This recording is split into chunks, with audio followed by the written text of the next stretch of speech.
Magandang araw po. Araw po ng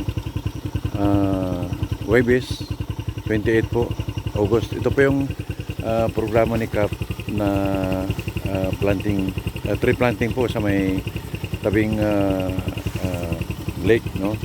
So andyan po si CAP,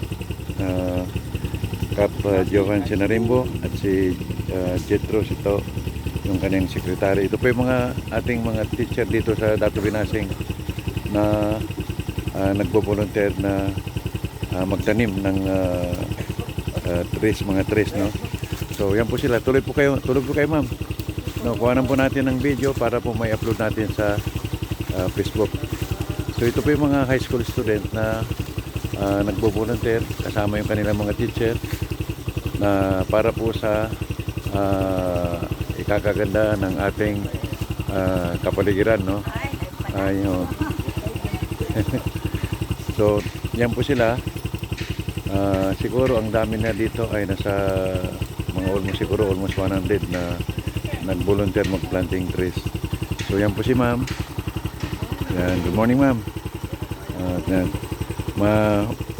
Malapot na daan po ma'am.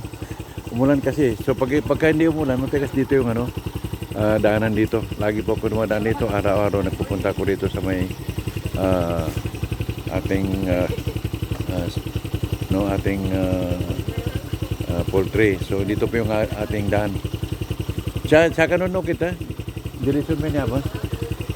Pero kailangan kasi mama, kailangan taas niya yung mga mahabang palda para po hindi po madumihan. So iluran kami na siya, no? Siya para makuha na po sa kabloko ang pagangay. So so ito po sila. Yan po. Okay, pansamantala. So tuloy po natin yung ating video, no, about sa planting trees na programa po ni CAP sa Dato Binasing. So yan po, medyo malayo-layo yung lakarin pagka-umpisa, pero pagkakatagalan na malapit-lapit lang. Diretso may nawe. Yan, no. So doon pa kami sa unahan.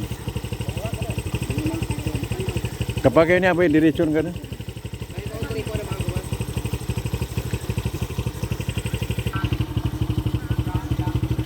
So talagang malapot yung daanan, no?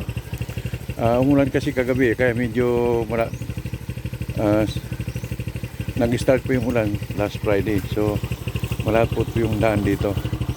Pero pagka tag-init naman, tuyo siya at saka maganda yung daan. So yun po sila. Ano po si ma'am.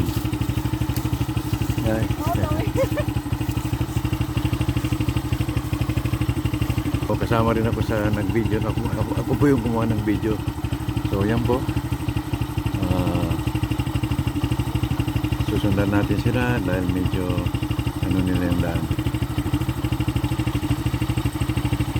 So yan po, nagtatapos yung part 1 ng video na to, and then susundan natin ulit doon sa planting trees na.